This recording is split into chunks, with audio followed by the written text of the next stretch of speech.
Office থেকে বেরোতে যে এত দেরি হবে তা কখনোই ভাবেনি অচিন্ত। প্রায় দৌড়াতে দৌড়াতে স্টেশনে ঢোকে লাস্ট ট্রেনটা ধরার জন্য। প্ল্যাটফর্মে পৌঁছে দেখে ট্রেনটা ছাড়বে ছাড়বে করছে। দৌড়ে একটা কামরায় উঠে পড়ে অচিন্ত। হাঁপ ছেড়ে বাঁচে অচিন্ত। লাস্ট ট্রেনটা মিস করলে সমস্যায় পড়তে হতো অচিন্তকে। অচিন্ত হাজরা কলকাতার একটি ওষুধের কোম্পানিতে কাজ করেন। অনেক দিন ধরে কাজ করছেন, মনোযোগ দিয়ে কাজটা করেন, তাই অফিসের ওপরের মহলে তার সুখ্যাতিও রয়েছে। গুরুত্বপূর্ণ কোনো কাজ থাকলে তার ডাক পড়ে। আজ অফিস থেকে দেরিতে বেরানোর কারণ একটি জরুরি কাজ পড়ে যাওয়া। প্রথমে ভেবেছিল অচিন্ত একটি হোটেলে কোনো রকমে রাতটা কাটিয়ে দেবেন, কিন্তু বাড়িতে রেশমি অর্থাৎ তার বউ একা থাকবে বলে মত পাল্টায় এবং বাড়ির দিকে রওনা দেন। আর তাছাড়া সদ্য বিয়ে করেছেন অচিন্ত। রেশমিকে ছাড়া থাকতে তার মন যেন কেমন করে। কামরাটি ফাঁকাই ছিল। অচিন্ত জানলার ধারের একটি সিটে বসল। রাত হয়ে গেছিল, তাই আবহাওয়া কিছুটা ঠান্ডা হয়ে গেছিল। ঠান্ডা হাওয়ায় কখন যে ঘুম চলে এসেছিল অচিন্তর তা বুঝতেই পারেনি অচিন্ত। ঘুম যে খুব গাঢ় ছিল তাও নয়, তাই ফিসফাসানোটা শুনতে অসুবিধা হলো না। স্পষ্ট শুনতে পেলেন, অনেক ঘুমিয়েছ, এবার ওঠো। এই কথাগুলি শোনা মাত্রই অচিন্তর ঘুম ভেঙে গেল। ঘুম থেকে উঠে চারপাশটা একবার দেখে নিল। না, কেউ কোথাও নেই। কামরার ওপর প্রান্তে দু একজন লোক বসে আছে।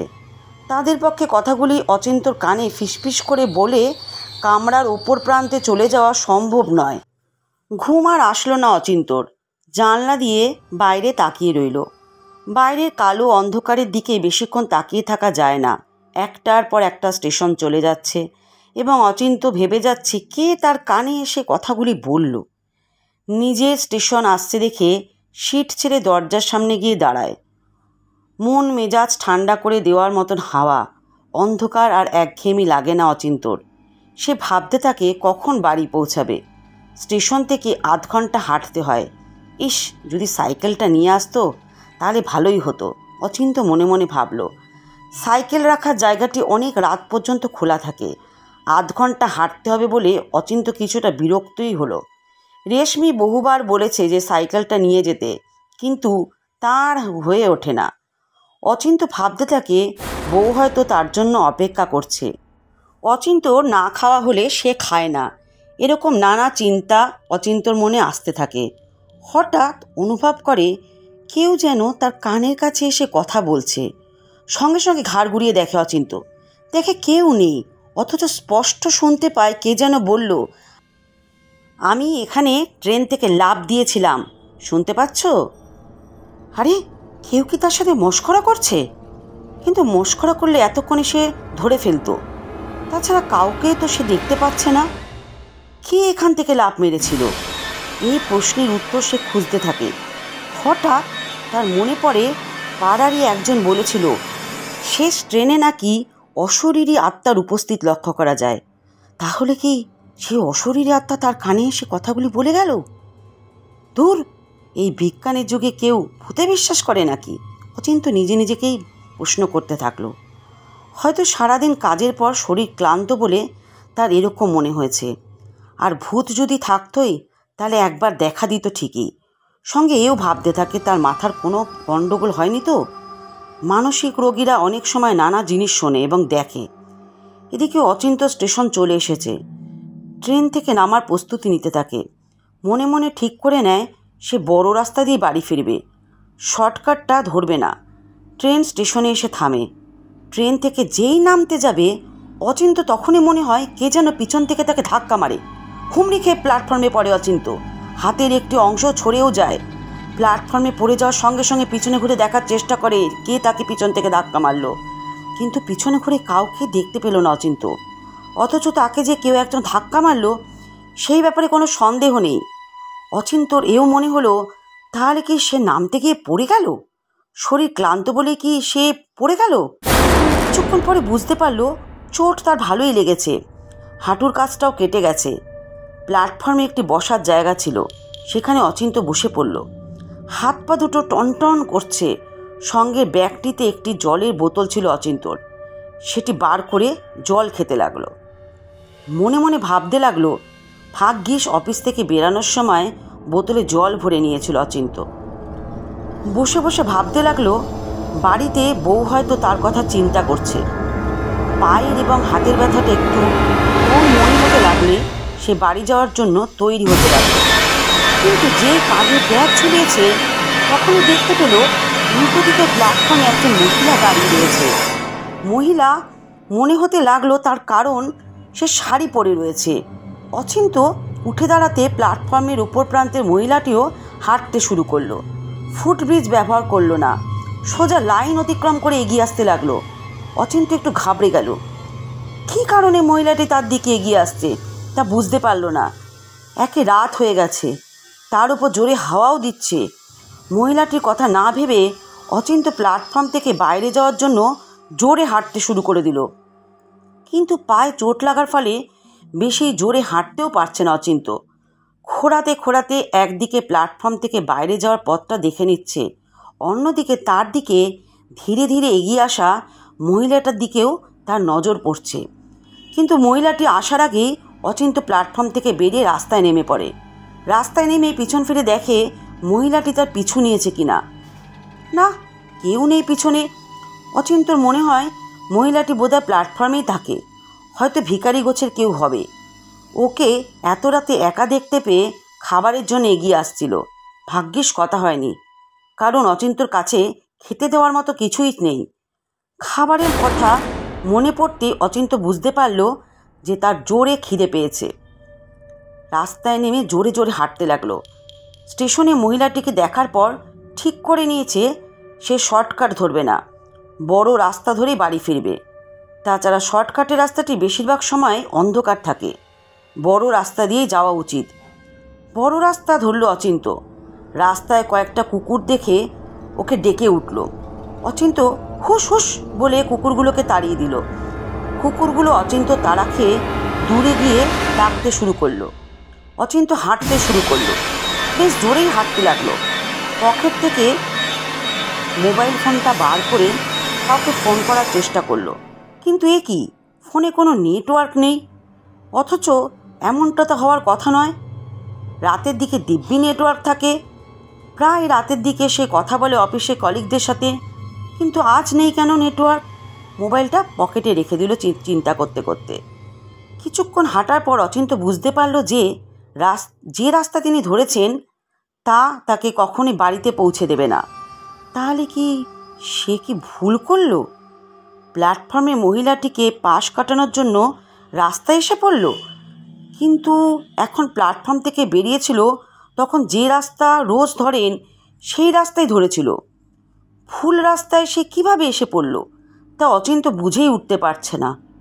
হঠাৎ অচিন্তর মনে হলো কেউ যেন কানের পাশে এসে ফিসফিস করে বলছে, এবার কি করবে? কথাটি শুনে অচিন্ত ভয় পেয়ে গেল। তাহলে কি সে শেষ পর্যন্ত কোনো অশরীরের খপ্পরে পড়ল? চারপাশ ভালো করে দেখতে লাগলো, যদি কিছু চেনা পড়ে, কিন্তু কিছুই চেনা লাগে না।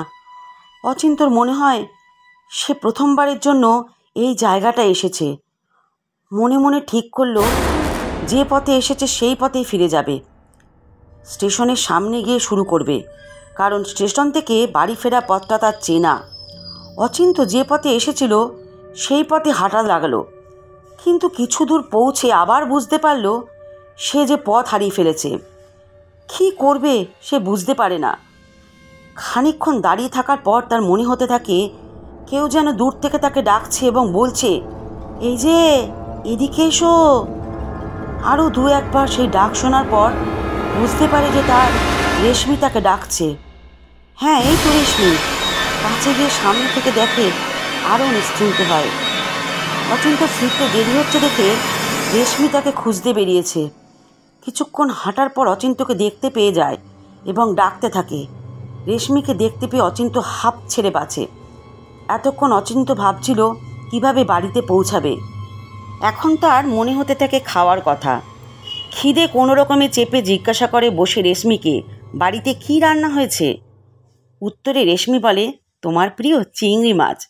চিংড়ি মাছ শুনে আরও জোরে হাঁটা লাগলো অচিন্ত।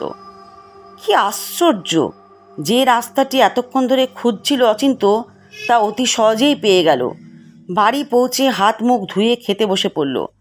তৃপ্তি সহকারে চিংড়ির মালাইকারি শেষ করে খেয়ে দিয়ে বাইরে আসে ঘুমানোর আগে একটু ঠান্ডা হাওয়ায় মনটাকে জিরিয়ে নিতে। বাইরে কিছুক্ষণ দাঁড়িয়ে দাঁড়িয়ে ভাবতে লাগলো কী কারণে আজ সে রাস্তা ভুল করেছিল। তার জন্ম এখানে, সে কি করে রাস্তা ভুল করতে পারে। বাইরে দাঁড়িয়ে একটা সিগারেট খায়, তারপর ভিতরে যাওয়ার জন্য সে প্রস্তুতি নেয়।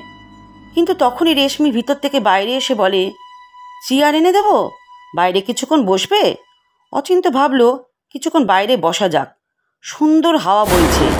তাই রেশমিকে বলল চেয়ারটা এনে দিতে, যদি তাতে তার কাজে কোনো অসুবিধা না হয়। রেশমি চেয়ার এনে দিল। চেয়ারে বসে ভাবতে লাগলো আজ সন্ধ্যের পর থেকে তার সাথে কি কি হয়েছে। ভাবতে ভাবতে অচিন্তর মনে পড়ল যে রেশমির সাথে রাস্তায় দেখা হওয়ার থেকে একবারও রেশমি তার সামনে আসেনি।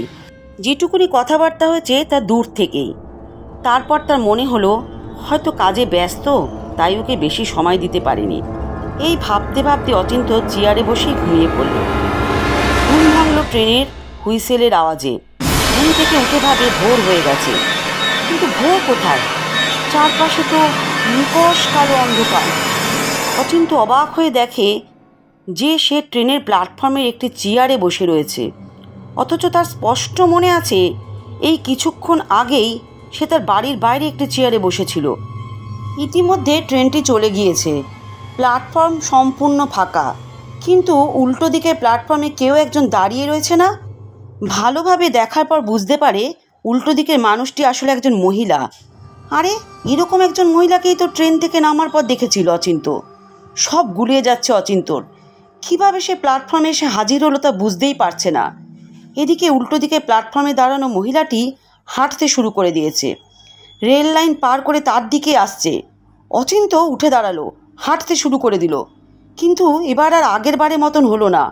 অর্থাৎ ওই মহিলাটির মুখোমুখি হওয়া থেকে নিজেকে বাঁচানো গেল না। মহিলাটি অচিন্তর সামনে এসে দাঁড়িয়েছে, শাড়ি পরা, মাথায় ঘোমটা, অবিকল রেশমির মতন দেখতে, আর তার মতো কথা, গলার আওয়াজও প্রায় এক। সে অচিন্তর কাছে জানতে চাইল চেয়ার এনে দেব, বাইরে কিছুক্ষণ বসবে।